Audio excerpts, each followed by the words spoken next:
ଓମ୍ ଶାନ୍ତି ସୁପ୍ରଭାତ। ଏଇ ମୃତ୍ୟୁ ଲୋକରୁ ନିଜର ବୁଦ୍ଧିକୁ ହଟାଇ ଶାନ୍ତିଧାମ ଘରକୁ ଫେରିବାର ପୁରୁଷାର୍ଥ କରୁଥିବା ସମସ୍ତ ପରମାତ୍ମ ପ୍ରେମୀ ଶ୍ରେଷ୍ଠ ଆତ୍ମାମାନଙ୍କୁ ଶୁଭ ସକାଳର ଶୁଭ ଅଭିନନ୍ଦନ, ସୁସ୍ୱାଗତମ୍। ଘରୁ ବାହାରକୁ ଯାଇ ଅନେକ ଦିନ ପରେ ପୁନଶ୍ଚ ଘରକୁ ଫେରିବାକୁ ଥିବାର ସମୟ ଯେତେ ଯେତେ ନିକଟତର ହେଉଥାଏ, ଫେରିବା ବାଲାର ମନ ମଧ୍ୟ ସେତେ ଉଲ୍ଲସିତ ହେଉଥାଏ। ଯେବେଠାରୁ ଦିନ ଧାର୍ଯ୍ୟ ହୋଇଯାଇଥାଏ ଫେରିବାର, ସେବେଠାରୁ ଅନ୍ୟ କେଉଁଆଡ଼େ ମନ ଲାଗେ ନାହିଁ। ଘରର ସଦସ୍ୟ, ଗାଁ, ରାସ୍ତାଘାଟ, ବନ୍ଧୁବାନ୍ଧବ ଇତ୍ୟାଦି ସମସ୍ତେ ମନେ ପଡ଼ିଯାଇଥାନ୍ତି। ଏହା ପ୍ରାୟ ସମସ୍ତଙ୍କର ଅନୁଭବ ଥିବ। ପୁନଶ୍ଚ ଯେତେବେଳେ ନୂତନ ଘରଟିଏ ତିଆରି ହେଉଥାଏ, ତା ପ୍ରତି ମୋହ ବଢ଼ି ଯାଇଥାଏ ଏବଂ ପୁରୁଣା ଘରଠାରୁ ଧୀରେ ଧୀରେ ଆଗ୍ରହ କମିବାକୁ ଲାଗିଥାଏ। ମନ ସର୍ବଦା ଅସ୍ଥିର ହୋଇଥାଏ କିପରି ନୂଆ ଘର ସମ୍ପୂର୍ଣ୍ଣ ହେବ ଏବଂ ଆମେ ସେଠାକୁ ଯିବୁ।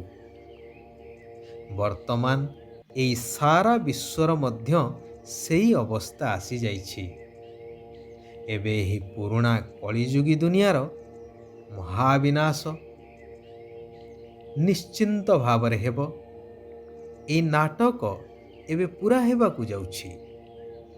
ଏବେ ସମସ୍ତଙ୍କୁ ମୂଳ ଘର ବ୍ରହ୍ମଲୋକ ବା ଶାନ୍ତିଧାମକୁ ଫେରିବାକୁ ହିଁ ହେବ।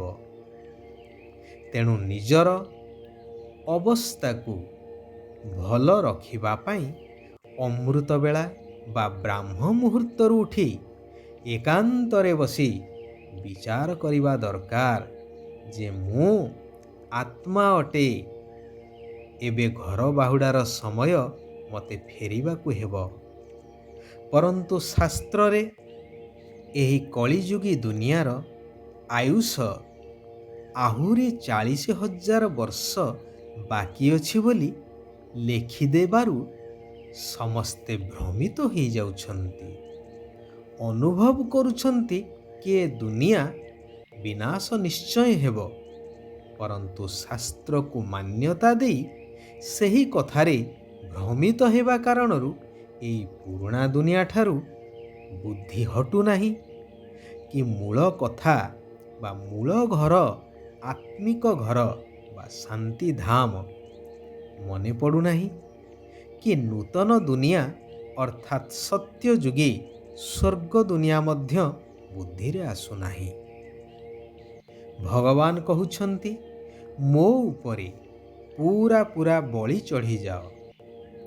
ଭକ୍ତିରେ କାଶୀ କଲବଟ ଖାଉଥିଲେ ନା? ତାହା ତ ଶରୀରକୁ ନଷ୍ଟ କରିବା ଅର୍ଥାତ୍ ଜୀବଘାତ କରୁଥିଲେ। କିନ୍ତୁ ତୁମକୁ ବୁଦ୍ଧି ସହିତ ମୋ ଉପରେ ସମର୍ପିତ ହୋଇ ନିମିତ୍ତ ହୋଇ ସବୁ କିଛି ସମ୍ଭାଳିବାକୁ ହେବ। ଏଠାରେ ମରିବାର କୌଣସି କଥା ନାହିଁ। ମରିବା ଅର୍ଥାତ୍ ବୁଦ୍ଧି ସହିତ ଏହି ପୁରୁଣା ଦୁନିଆ, ପୁରୁଣା ଦେହର ସମ୍ବନ୍ଧ ଆଦିକୁ ଭୁଲିଯିବା। ବୁଦ୍ଧିର ଯୋଗ କେବଳ ଜଣକ ସହିତ ରହୁ, ଏପରିକି ନିଜର ପୁଅ, ଝିଅ ବା ଅନ୍ୟ କୌଣସି ଦେହଧାରୀ ମନେ ନ ପଡ଼ନ୍ତୁ। ଦେହର ଅଭିମାନ ସମ୍ପୂର୍ଣ୍ଣ ତୁଟିଯାଉ। ଯେଉଁମାନେ ଏହିଭଳି ସମ୍ପୂର୍ଣ୍ଣ ବଳି ଚଢ଼ିଥାନ୍ତି, ସେହିମାନଙ୍କୁ ହିଁ ଶିବ ବାବାଙ୍କ ଠାରୁ ସତ୍ୟ ଆଉ ତ୍ରେତୟା ଦୁଇ ଯୁଗରେ 21 ଜନ୍ମର ସମ୍ପତ୍ତି ଅର୍ଥାତ୍ ସୁଖ ଶାନ୍ତିର ରାଜ୍ୟ ପ୍ରାପ୍ତ ହୋଇଥାଏ। କେବେ ବି ଦେହ ଅଭିମାନରେ ଆସି ଭଗବାନଙ୍କର ଏବଂ ଈଶ୍ୱରୀୟ କୂଳର ବଦନାମ କରିବା ଅନୁଚିତ। କାରଣ ବାବା ଆମମାନଙ୍କୁ କଉଡ଼ିରୁ ହୀରାତୁଲ୍ୟ କରିବାର କୃପା ଏବେ ଆସି କରୁଛନ୍ତି। ଯେଉଁ ପିଲାମାନେ ପ୍ରତି ପାଦରେ ପ୍ରତ୍ୟେକ କାର୍ଯ୍ୟରେ ବାବାଙ୍କ ଠାରୁ ରାୟ ନେଇଥାନ୍ତି, ଅର୍ଥାତ୍ ପ୍ରତ୍ୟେକ କଥାରେ ଶ୍ରୀମତକୁ ପାଳନ କରିଥାନ୍ତି, କୌଣସି କଥା ନ ଲୁଚାଇ ସତ୍ୟ ପିତାଙ୍କୁ ସତ୍ୟ ସତ୍ୟ କହିଥାନ୍ତି, ସେମାନଙ୍କ ଉପରେ ସ୍ୱତଃ ହିଁ କୃପା ବର୍ଷା ହୋଇଥାଏ। ଏହି ଜ୍ଞାନ ସ୍ୱୟଂ ପରମପିତା ପରମାତ୍ମା ଆସି ଦେଉଛନ୍ତି। ଯେଉଁ ଜ୍ଞାନ ପୁଣି ପ୍ରାୟ ଲୋପ ହୋଇଯାଉଛି। ଏହା ଆତ୍ମିକ ଯାତ୍ରା ଅଟେ, ଯେଉଁ ଯାତ୍ରା ତୁମେ ବ୍ରହ୍ମାମୁଖ ବଂଶାବଳୀ ବ୍ରାହ୍ମଣମାନେ କରାଉଛ ବା ଅନ୍ୟମାନଙ୍କୁ ଏହି ଯାତ୍ରା ବିଷୟରେ ଶିକ୍ଷା ଦେଉଛ। ଏହି ଯାତ୍ରା ବିଷୟରେ କେହି ହେଲେ ଜାଣିନାହାନ୍ତି। ସେମାନେ କେବଳ ପୁରୁଷାର୍ଥ କରୁଛନ୍ତି ବ୍ରହ୍ମରେ ଲୀନ ହେଇ ଆଉ ନ ଫେରିବାକୁ। ତେବେ ପୁଣି ତୀର୍ଥଯାତ୍ରା କରିବାର କି ଆବଶ୍ୟକତା ରହିଛି? ବାକି ବ୍ରହ୍ମ ତ ହେଉଛି ମହତ୍ତତ୍ଵ, ରହିବାର ସ୍ଥାନ। ସେଥିରେ କେହି ଲୀନ ହୁଅନ୍ତି ନାହିଁ କି ମିଶି ଯାଇନଥାନ୍ତି। ଏହା ସୃଷ୍ଟି ନାଟକର ପରିପନ୍ଥୀ। ସେମାନଙ୍କୁ ଜଣା ନାହିଁ ଯେ ମୁଁ କଳ୍ପର ଅନ୍ତିମ ସମୟରେ ଆସିଥାଏ ସମସ୍ତଙ୍କୁ ନିର୍ବାଣ ଧାମ, ଶାନ୍ତିଧାମ ବା ବ୍ରହ୍ମଲୋକକୁ ନେଇଯିବା ପାଇଁ। ସେଥିପାଇଁ ଏହି ବେହଦ ନାଟକର ବେହଦ ପରୀକ୍ଷାରେ ସମ୍ପୂର୍ଣ୍ଣ ପାସ୍ ହେବା ପାଇଁ ନିଜ ଭିତରେ ଯାହା କିଛି ବି ଦୁର୍ବଳତା ରହିଛି, ବିକାରର ଅଂଶ ଅଛି, ସେଗୁଡ଼ିକୁ ସମାପ୍ତ କରିଦେବାକୁ ହେବ।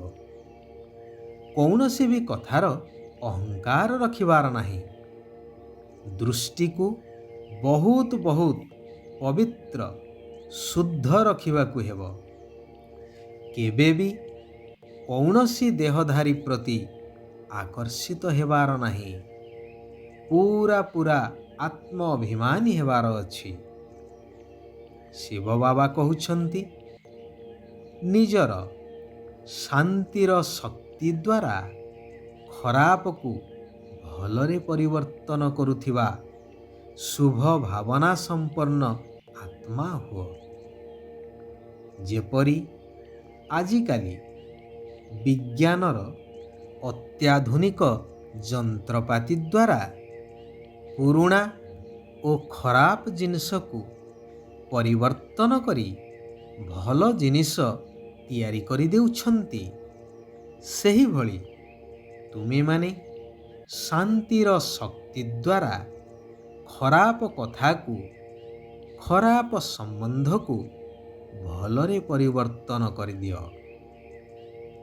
ଏଭଳି ଶୁଭ ଭାବନା ସମ୍ପନ୍ନ ହେଇଯାଅ, ଯାହାକି ତୁମର ଶ୍ରେଷ୍ଠ ସଂକଳ୍ପ ଦ୍ୱାରା ଅନ୍ୟ ଆତ୍ମାମାନେ ମଧ୍ୟ ଖରାପକୁ ପରିବର୍ତ୍ତନ କରି ଭଲକୁ ଧାରଣ କରିନେବେ। ଯଦି ସହନଶୀଳତାର ଗୁଣକୁ ଧାରଣ କରିବ, ତେବେ କଠୋର ସଂସ୍କାର ମଧ୍ୟ ଶୀତଳ ହୋଇଯିବ ଏବଂ ସ୍ଥିତି ମଧ୍ୟ ମଜବୁତ ହୋଇଯିବ। ଯେପରି କମାର ଲୁହାକୁ ନିଆଁରେ ପୋଡ଼ିଲା ପରେ ବିଭିନ୍ନ ରୂପରେ ମଜବୁତ କରିବା ପାଇଁ ପାଣିରେ ବୁଡ଼ାଇଥାନ୍ତି। ଆଚ୍ଛା, ଆଜି ପାଇଁ ଏଇଠାରେ ଆମେମାନେ ବିରାମ ନେବା।